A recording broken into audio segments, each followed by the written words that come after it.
Queridos irmãos e irmãs, muita alegria e satisfação de poder estar outra vez mais aqui no EASESC 2014. Já me sinto integrado nessa atividade que para nós, lá em Belém, lá no Pará e até no movimento espírita brasileiro, é um exemplo. A forma com que a fé que tem conduzido esse assunto de tamanha relevância para a sociedade brasileira e para a sociedade mundial, no movimento espírita também. Como que as reflexões têm sido conduzidas de forma madura, serena, mas sempre progressista, no sentido de compreender as nossas responsabilidades individuais e sociais nesses tempos de transição.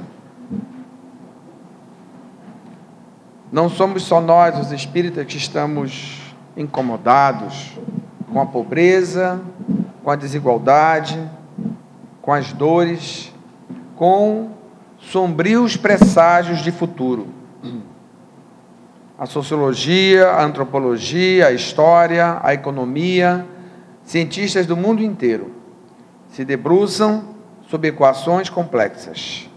Não a matemática apenas, da previsão e do controle, mas a impressionante e complexa sabedoria da felicidade humana, tão perseguida desde os tempos mais primevos.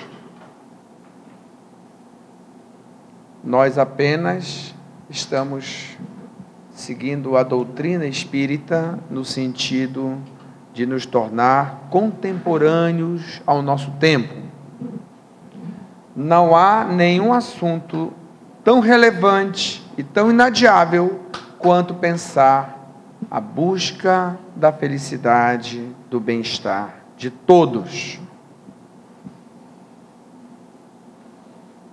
Os passos que demos na história da humanidade são passos para frente, mas demos mais passos para frente em algumas áreas e demos poucos passos em áreas tão humanas e tão essenciais como a ética e a moral.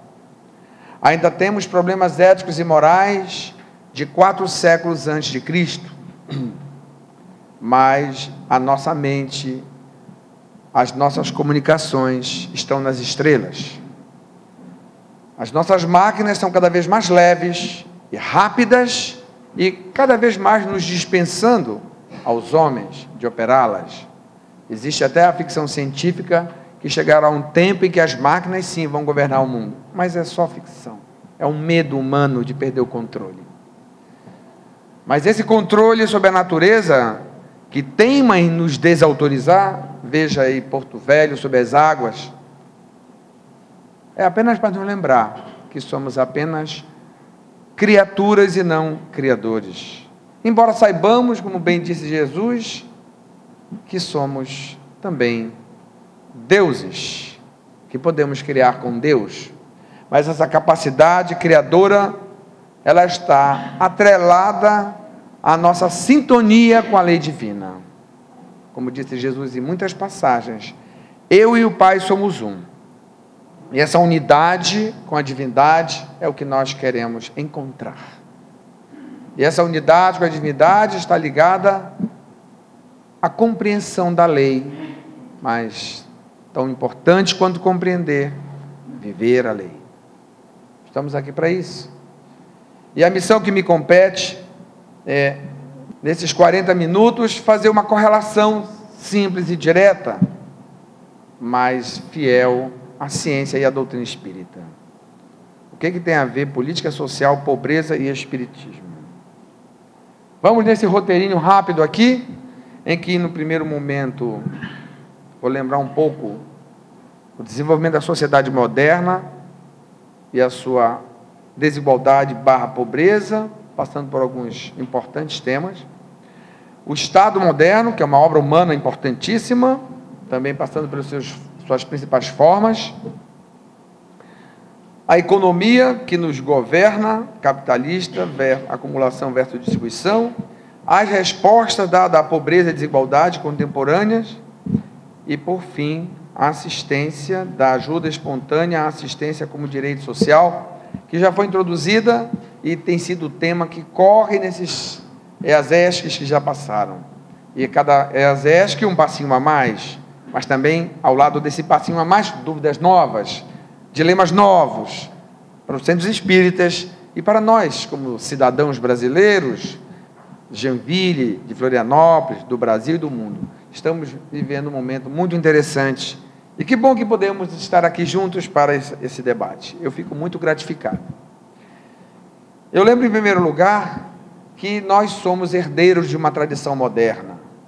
Nós, aqui viventes, encarnados neste quadrante do tempo e do espaço, aqui neste planetinha, que é menos que uma hemácia no sistema, na Via Láctea, somos bem pequeninos do ponto de vista das nossas dimensões, mas somos tão importantes porque somos criaturas divinas. Mas nós aqui somos herdeiros de um momento muito importante que ainda vivemos, que é a transição entre o mundo tradicional, o arcaico e o mundo moderno, o moderno e o antigo. Nós hoje somos herdeiros de um mundo em que nos movemos pela racionalidade e pelo trabalho. Em sociedades anteriores à era moderna, que vamos dizer assim, está marcada pela Revolução Francesa para cá, pela Revolução Industrial em diante, pelo advento da economia capitalista em diante, nós somos esses seres modernos, que do século XIX até agora, apenas aceleramos a roda do chamado progresso, aumentando a nossa produtividade econômica, gerando mais e mais riqueza. E, de alguma sorte, tentando fazer essa riqueza chegar a todos, mas essa tarefa ainda não foi concluída, porque ainda vivemos num planeta em que, nesse exato momento, em pleno século XXI, no ano 2014, melhor dizendo, mais de 1 bilhão de habitantes da Terra não têm o que comer hoje e não sabe se terão amanhã. Essa é uma realidade. Num planeta de 8 bilhões, 1 bilhão, mas podia ser só um habitante, e ainda assim deveríamos nos preocupar. Mas não é apenas um indivíduo, é 1 bilhão de indivíduos, e comunidades inteiras ainda estão à margem da modernidade que começou no século XVIII, do iluminismo, da reforma, da Revolução Francesa, da Revolução Norte-Americana, da liberação dos escravos no Brasil, da democracia liberal, do Estado de Direito. Bilhões de indivíduos ainda não conhecem esses avanços. Assistem pela televisão ao consumo de bens duráveis, de alta tecnologia, e eles não têm muitas vezes direito a uma códea de pão por dia. Então nós vivemos ainda em regiões do planeta a barbárie, que bem falou a nossa querida Márcia. Não é algo do século II, III, ou até diante de Cristo, porque era, que ela lembrou, não é? O tempo da espada, em que a força era a lei. Hoje nós temos um Estado com leis que se supõem sejam para todos, embora muitas vezes essa regra não funcione. Ainda estamos aprendendo a igualdade diante do Estado, a justiça para todos, independente da classe social que se pertença. Estamos aprendendo essas lições. Lições que nos empurram em direção a sermos civilizados. Mas ainda temos tantas lições a aprender com os índios, que vivem em comunidade, respeitando a natureza, e eles não são civilizados. Nós sim somos, porque andamos com tênis Nike nos pés e equipamentos altamente sofisticados nos bolsos. Esse conceito de civilização, para nós espíritas, não corresponde ao PIB do país, corresponde à ética que se pratica nesse país. Países com muito menos riquezas produzidas, talvez entre as clãs e as tribos indígenas, possam praticar relações mais éticas que nós, tão modernos e tão ditos civilizados. Essa sociedade que nós vivemos, ela é tributária do trabalho, um novo tipo de trabalho. A sociedade é ancorada no trabalho assalariado.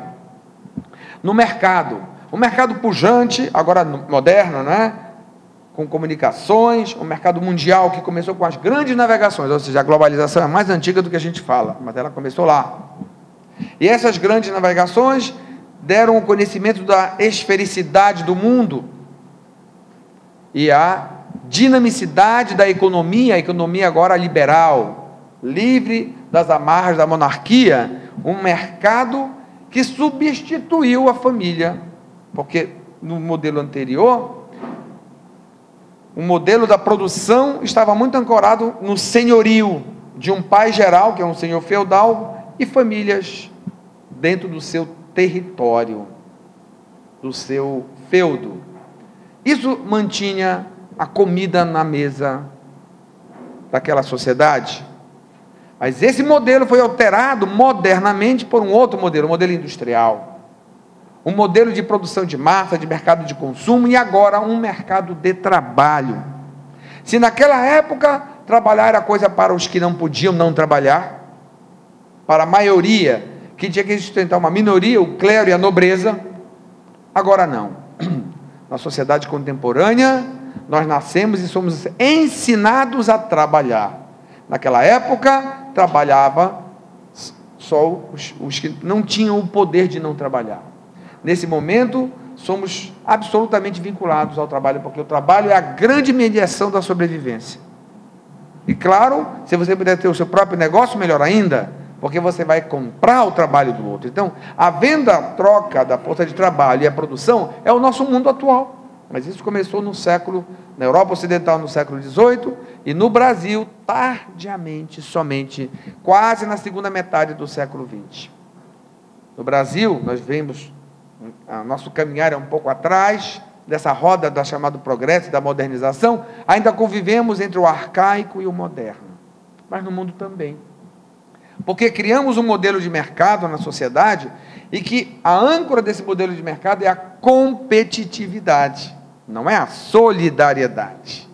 Porque quando a Revolução Francesa trouxe o seu lema, criou um dilema, porque se para ter liberdade, igualdade e fraternidade, e você ancora todas essas três no mercado competitivo, não se alcançará nem a liberdade, nem a igualdade e nem a fraternidade numa sociedade regida pelo mercado. Porque o mercado tem suas próprias leis e absolutamente automáticas. Tanto que alguns economistas foram levados a acreditar que o mercado era natural e não social, e não humano, era divino. Logo, não se mexa numa obra divina. O mercado, com suas leis, ele foi crescendo e se descontrolando. Esse modelo capitalista de mercado, ele gerou entre nós uma sociedade dos que ganham e dos que perdem. E não uma sociedade em que todos podem consumir e ter um mínimo de felicidade. Esse 1 bilhão de indivíduos não são seres etéreos, e nem todos vivem na África, como muitos podem pensar. Vivem no Brasil, vivem nos Estados Unidos, vivem na França, vivem na Ásia, é do mundo inteiro. Porque nós criamos uma sociedade que não cabemos todos. Mas, ao mesmo tempo que criamos essa sociedade de mercado, criamos o princípio da igualdade. Igualdade perante as leis, igualdade perante o Estado. E criamos um princípio da dignidade humana, que é o norteador da nossa própria Carta Magna, e se não dizer da própria Declaração Universal dos Direitos Humanos. Dignidade humana é uma condição a partir da qual somos humanos. E dentro dessa condição nós incluímos o acesso às riquezas. Não basta ter liberdade, não basta votar, tem que consumir, tem que ter um quantum de bens básicos, bens humanos básicos, para sermos chamados de humanos. Mas criamos condições, criamos produtividade acelerada, mas não conseguimos criar ainda um sistema de inclusão de todos. E o que seria isso para nós espíritas? Alguns, de uma forma um pouco apressada, julgam que por sermos um planeta de provas e expiações, aí está o lugar da expiação. Então, esses excluídos da sociedade são os que expiam, como se só a fome, a dor e o padecimento físico fosse levar-nos automaticamente à evolução. Ou Deus, um castigador geral, que pune com a miséria, com a fome, com a dor física, a doença, os erros pretéritos. No entanto, não é essa a conclusão que a doutrina espírita nos leva a entender. Porque essa sociedade, ela é uma sociedade do desenvolvimento do espírito. E qual é a grande tarefa da encarnação dos espíritos? As duas grandes alavancas da encarnação Uma evidente, mais fácil de entender, é nosso dever para conosco mesmo, diante das leis, da nossa afinidade com as leis divinas e nosso progresso, nosso autodesenvolvimento espiritual e moral. Mas existe um outro componente intrinsecamente ligado ao primeiro, que é justamente a nossa parte na obra da criação. Isso está escrito na questão, qual é a missão da encarnação, do homem encarnado, em O Livro dos Espíritos. Nós temos uma parte na obra da criação. A obra da criação não é só a natureza, é a obra que nós homens, nós humanos, nós encarnados criamos. E criamos a sociedade, criamos o Estado, e criamos esse estado de pobreza, que faz parte da nossa obra de espíritos imperfeitos na Terra. Mas o codificador, comentando esse problema, porque esse problema existia na França, no século XIX, como existe até hoje, diz o seguinte: não basta se diga ao homem que lhe corre o dever de trabalhar. A gente adora dizer isso para as pessoas pobres: faça como eu, trabalhe. Kardec disse: não basta que se diga ao homem que corre o dever de trabalhar. É preciso que aquele que tem que prover sua existência por meio do trabalho encontre em que se ocupar, o que nem sempre acontece. Por favor, isso é um problema do século XIX, isso é um problema do século XVIII, do século XV, ou isso atravessou os tempos. Desde que nós abandonamos a vida comunal, não havia propriedade, e criamos a propriedade, e criamos a família, e criamos o Estado, nós estamos na luta para encontrar este equilíbrio entre produção e consumo, entre justiça e crime, entre interferência do Estado e liberdade. Estamos buscando esse equilíbrio, né? O nosso desenvolvimento das instituições, da nossa inteligência, vai por aí. Nós estamos lá, mas Kardec nos ensinou. Quando se generaliza, a suspensão do trabalho assume as proporções de um flagelo, qual a miséria. Pensem, por exemplo, que foi a partir de 2008, as crises econômicas que abalaram toda a estrutura financeira do mundo, as economias. Isso atingiu o primeiro mundo, parecia invulnerável o primeiro mundo, com seus bancos, suas indústrias. Não, foi atingido. Mas por que será que nós criamos um sistema que é instável, vive de crise em crise, de crise em crise? Porque ele está ancorado no princípio errado, do princípio da competitividade, e não no princípio certo, que é o princípio afinado com as leis divinas, com o Evangelho de Jesus, que é da solidariedade. Mas nós já estamos caminhando em direção a construir sistemas mais solidários do que competitivos. Porque a gente pensa, o mercado, ele é movido por competição de produtores, competição de consumidores, competição entre empresas, monopólios e governos, países e nações. Alguns teóricos disseram, é isso que vai levar ao bem-estar geral. No século XVIII, isto não aconteceu até hoje. Porque quando há o apogeu de uma área do planeta, de um país ou de alguns monopólios, a pobreza no outro. A competição implica em ganhadores, perdedores. Quando é que nós vamos criar um sistema que todos ganhem? Quando desancorarmos o modelo de reprodução social que vivemos no modelo da solidariedade. E o que diz esse modelo? Aí nós começamos a desconstruir modelos no campo político, saindo da economia, indo para o campo político, construímos modelos de Estado, porque o Estado é uma necessidade humana, é uma necessidade das sociedades, para ordenar, olha a força das coisas. O Estado não é criação divina, é criação humana, mas é uma necessidade do nosso próprio desenvolvimento, porque nós somos, como disse Aristóteles lá atrás, animais políticos, nós somos seres políticos, nós somos seres de tomada de decisão, nós nos enfrentamos, concordamos, divergimos, nós vivemos em sociedade, nós somos esses seres espirituais que encarnamos em sociedade, logo temos que aprender a manejar o poder, porque pelo poder nos comprometemos tanto, pelas tiranias, pela opressão, por não respeitar o outro, por não respeitar a religião do outro, nem a forma de ser do outro, nem as diferenças, como foi bem dito aqui, que temos que primeiro reconhecer, depois respeitar. Por tantos séculos não reconhecemos que mulher era mulher, criança era criança, idoso era criança, estrangeiro era estrangeiro, e que tinham que ser respeitados nas suas diferenças. Na Grécia Antiga, uma criança nascia diferente, era eliminada, porque era diferente. Nasceu sem um braço, nasceu sem um olho, não nos serve. O mito da eugenia vem de lá. Mas agora estamos vivendo um outro tempo, um tempo em que observamos a nossa própria condição humana, que é a diversidade. Todas as teorias humanistas ou desumanistas que quiseram padronizar o ser humano acabaram em tragédia. Vejam, por exemplo, o nazismo, vejam, por exemplo, o fascismo, ou até o socialismo mal entendido, ou entendido da maneira tirânica, nos levou a tragédias. E a democracia, imperfeita e ainda sendo um grande objetivo do ser humano. O que a democracia é como valor?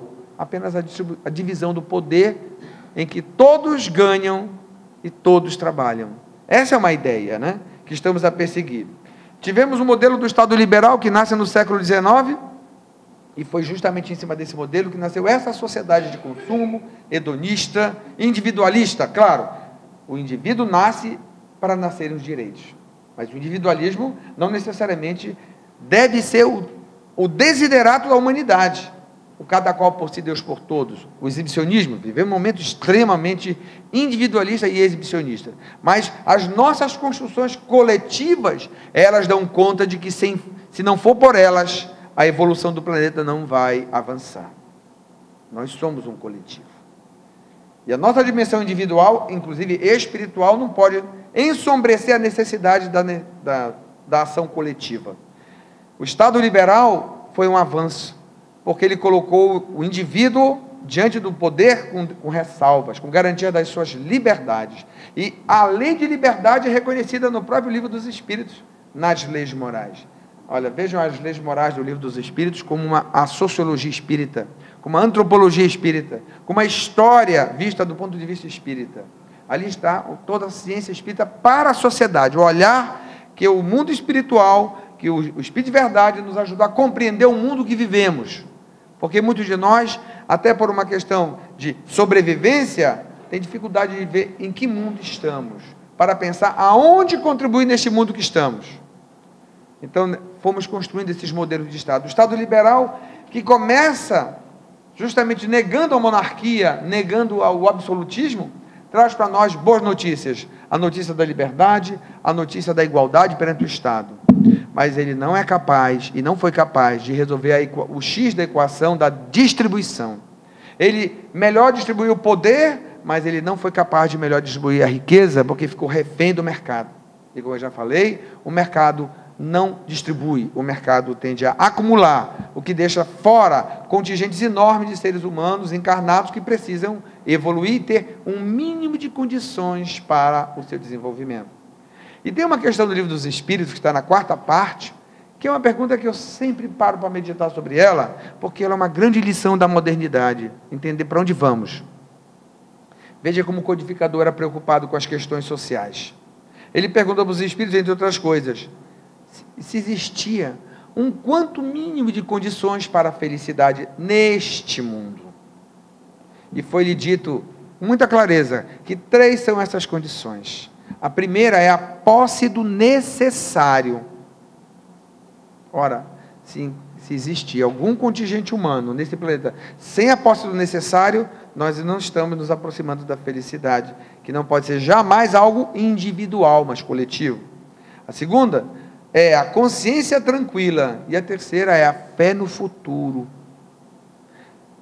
Posse do necessário, consciência tranquila, que é a prática da lei, e a fé no futuro.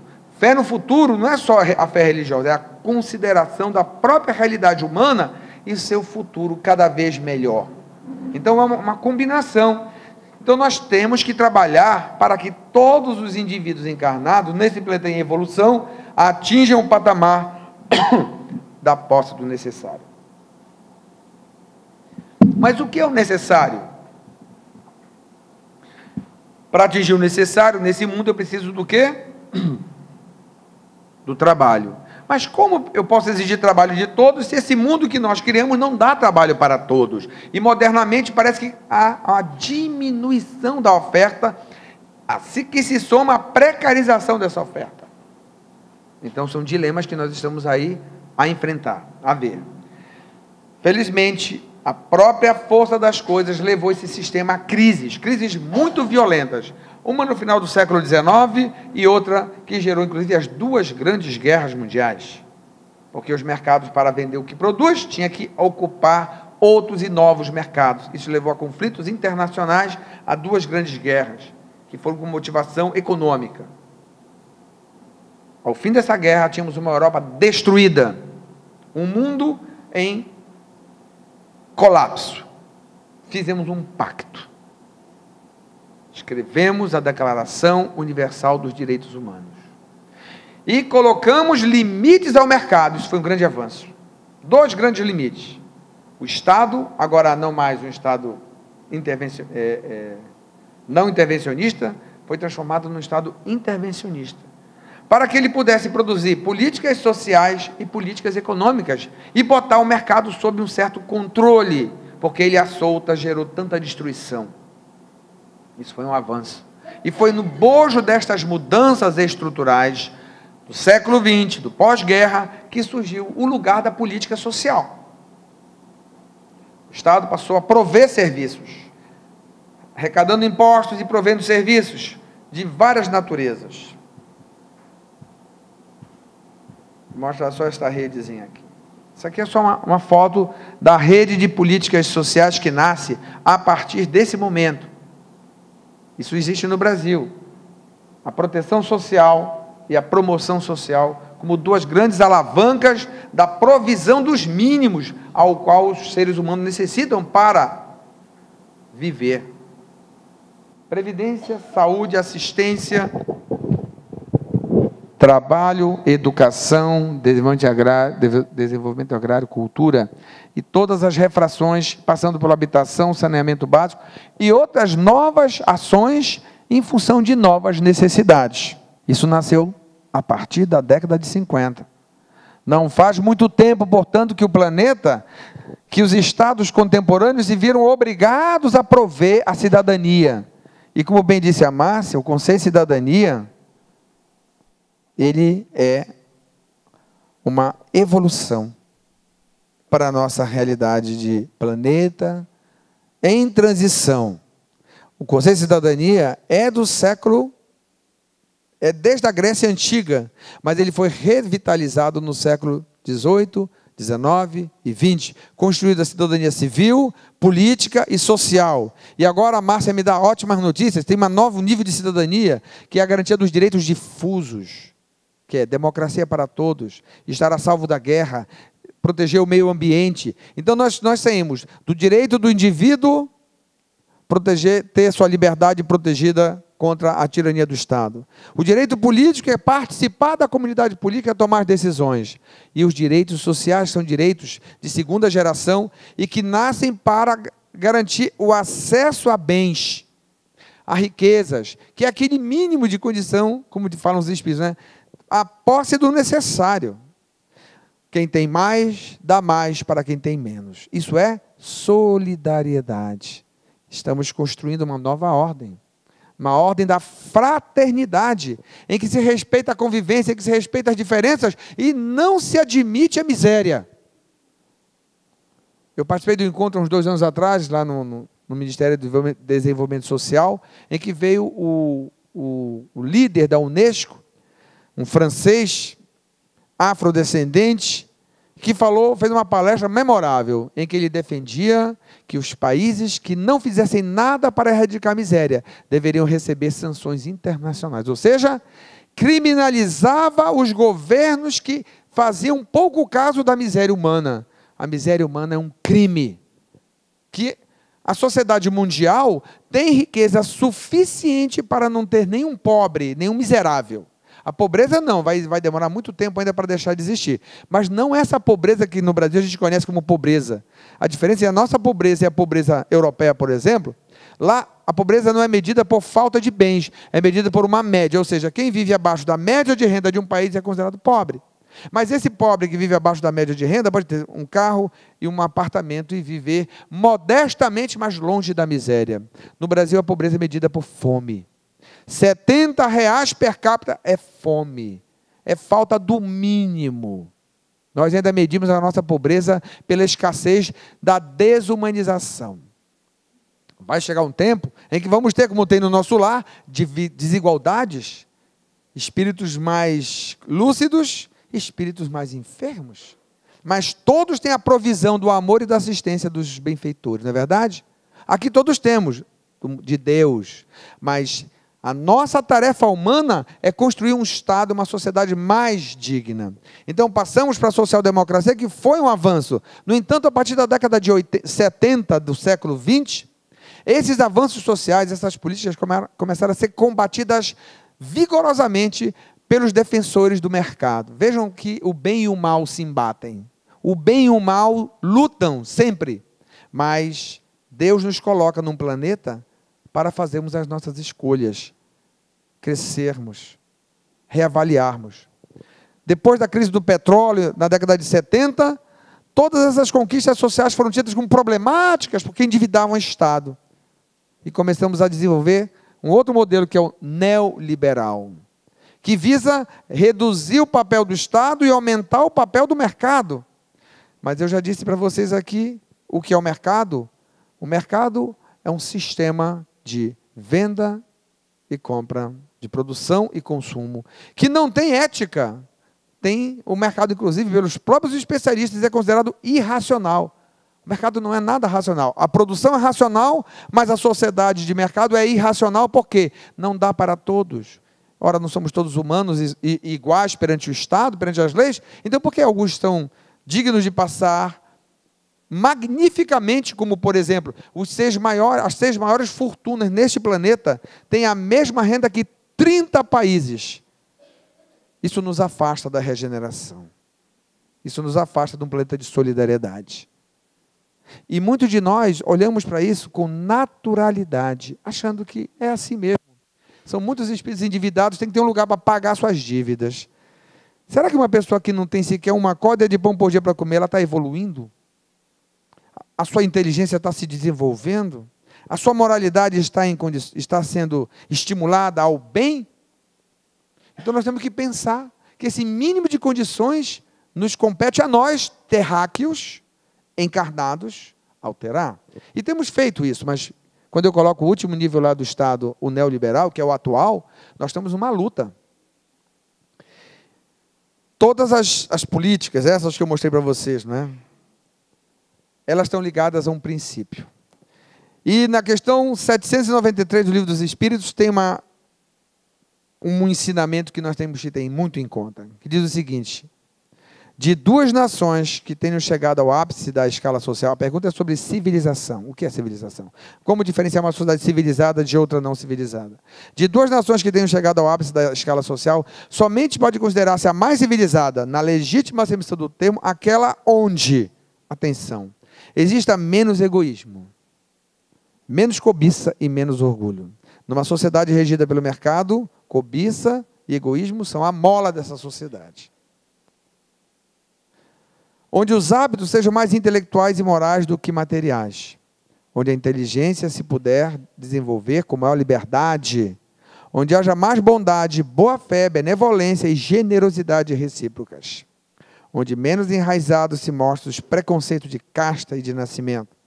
Por isso que tais preconceitos são incompatíveis com o verdadeiro amor do próximo. Onde as leis nenhum privilégio consagre e sejam as mesmas, assim para o último como para o primeiro. Onde, com menos parcialidade, se exerça a justiça. Onde o fraco encontre sempre amparo contra o forte. Onde a vida do homem, suas crenças e opiniões sejam melhormente respeitadas. Onde exista menor número de desgraçados. Enfim, atentem, onde todo homem de boa vontade esteja certo de não lhe faltar o necessário. Esse é o padrão de sociedade que devemos perseguir.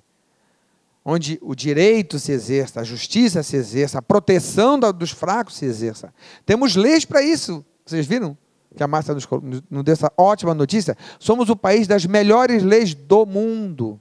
Somos exemplo no direito da criança e adolescente, da mulher, não é? Da pessoa com deficiência, do idoso, agora do jovem. A nossa Constituição é uma Constituição social-democrata, cidadã. Então somos um bom exemplo de leis. Nos falta transformar essas leis em cultura. até o ponto de não precisarmos mais de leis para sermos bons. Por que tanta norma? É porque não somos bons. Temos que ser fiscalizados, controlados, vistos, medidos, senão, como dizia Hobbes, né? Nós vamos ser lobo do homem. Homem, lobo do homem. Mas nós caminhamos para um mundo em que não precisamos da polícia nem do fiscal do INSS para a gente pagar os nossos impostos, porque pagamos os impostos por reconhecer que o próximo é digno de também ter, de também ser alguém. E que resposta fomos construindo, não é, para enfrentar isso? Lá no início, a ação voluntária, religiosa. Hoje, estamos procurando políticas públicas e sociais, com base em direitos sociais, que são direitos novos, direitos recentes, muito combatidos. Não sei se vocês observam, mas as pessoas têm um certo preconceito com os direitos sociais, e eu sei explicar por quê. É que os direitos civis nascem do intrínseco conhecimento de si e da sua liberdade. Mas os direitos sociais, eles estão ligados a acesso a bens e riquezas. E isso passa pelo trabalho. Então, nós vivemos num mundo em que, se você ganha trabalhando, você é digno. Se você recebe de graça, você não é digno. Logo, a nossa dignidade está ancorada no trabalho. Mas olha que dilema nós arrumamos para nós mesmos. Tem trabalho e renda para todos numa sociedade de mercado? Não tem. Isso não sou eu que digo, são os especialistas. Sempre vai ter, inclusive agora nós temos um outro tipo de população no mundo, que é a população sobrante, ou seja, antigamente nós tínhamos a população flutuante, ela entrava no mercado e saía. Na crise, ela saía. No apogeu, ela entrava. Agora, entra a crise e sai crise, essa população sobrante não entra mais. E pior, gente, ela não faz falta para o mercado.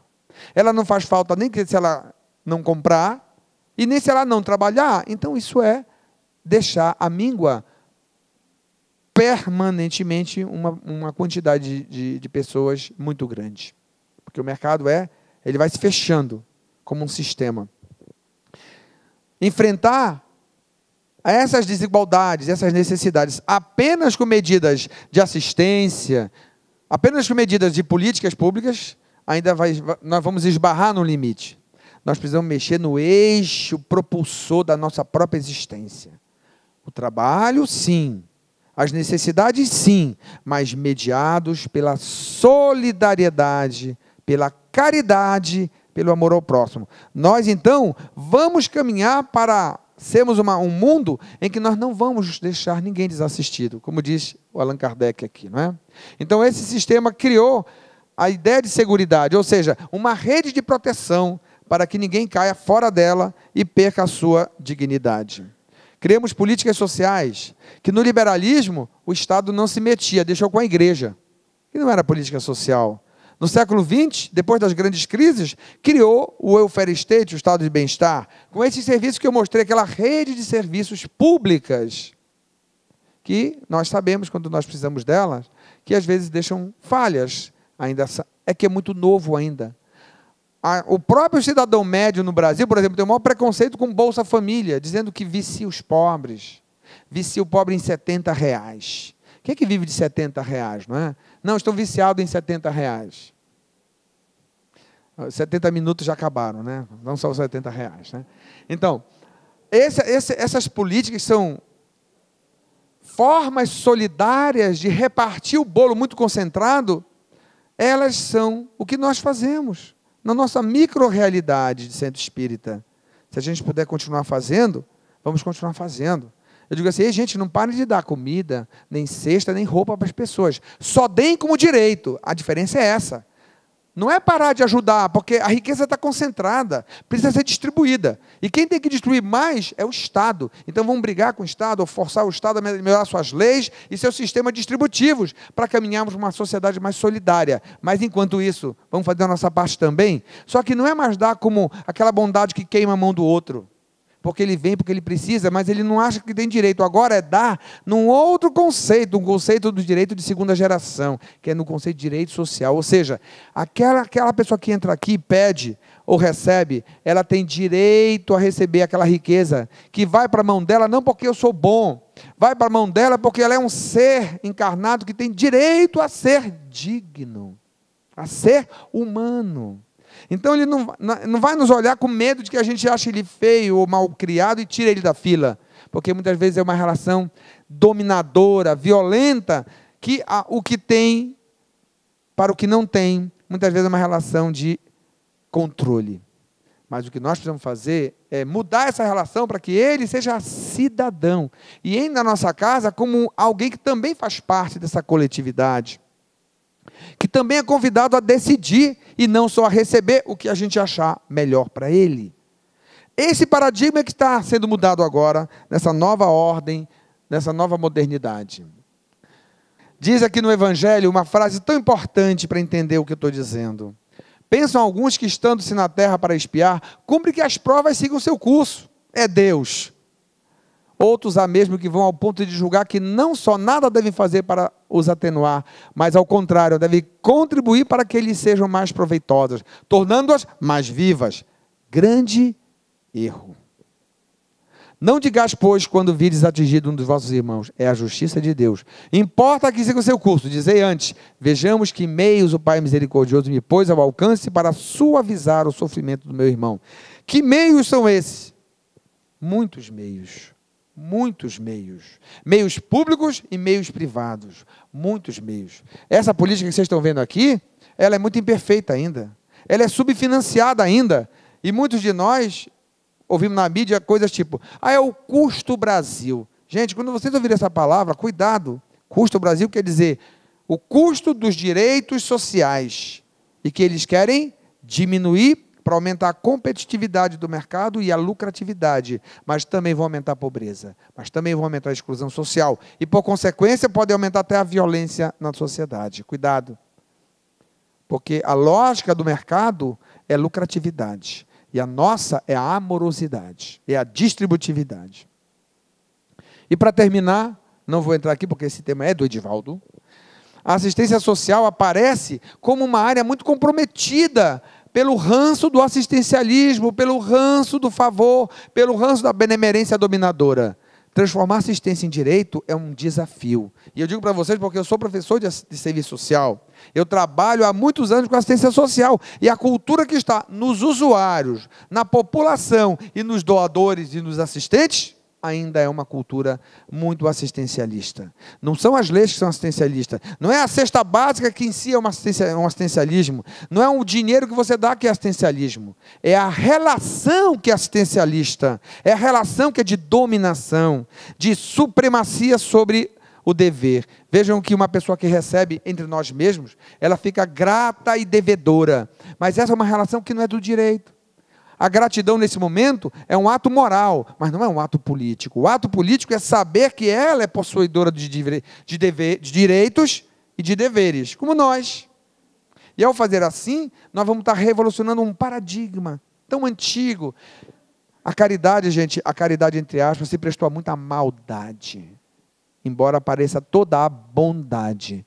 Mas muito cuidado, porque atrás da caridade mal feita tem dominação, tem exploração. Não tem amor, não.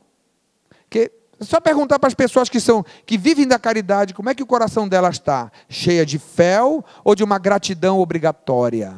Ou de uma posição em que não tem opinião a dar? Que não tem uma reclamação a fazer, porque é dado, né? A cavalo dado não se olha os dentes. Pé de pobre não tem número. É um paradigma muito antigo. Qualquer coisa serve, é pobre, né? Mas esse paradigma também está no Estado. Saúde pública, educação pública é para pobre, né? Assistência pública também ruim. Nós espíritas não podemos subscrever esse modelo mais. Soou a hora do fim. É finito, não dá mais para seguir com esse modelo. Temos que revolucionar a nossa ação caritativa, que agora é na base de amorosidade, que implica o direito do outro. Fazer ao outro o que gostaria que fosse feito para si. Eu não gosto que me espesine, eu não gosto que me domine, eu não gosto que me iludam, eu gosto da verdade. Então, por que eu dou para ele migalhas e quero retribuição de fortunas? E para concluir, quero dizer para vocês que esse é um desafio que não é só nosso. Parece que nós espíritas agora estamos na vitrine, né? Não, gente, todas as entidades estão.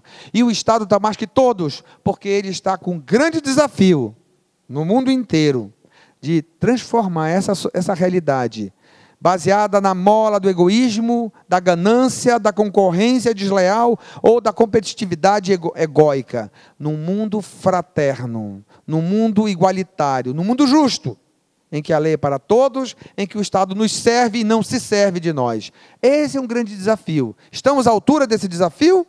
Estamos com as ferramentas afinadas para nos afinar, para entrarmos nesse novo concerto sem destoar? Não tenhamos medo da mudança, porque nós espíritas somos progressistas. O espiritismo é doutrina de ação e não de contemplação. Somos todos convidados para fazer essa transformação. E comecemos pelo nosso próprio coração, mudando os preconceitos, mudando esses medos injustificáveis, para que nós possamos efetivamente nos transformarmos em servidor do Cristo, que é isso que de nós Ele espera. Muito obrigado.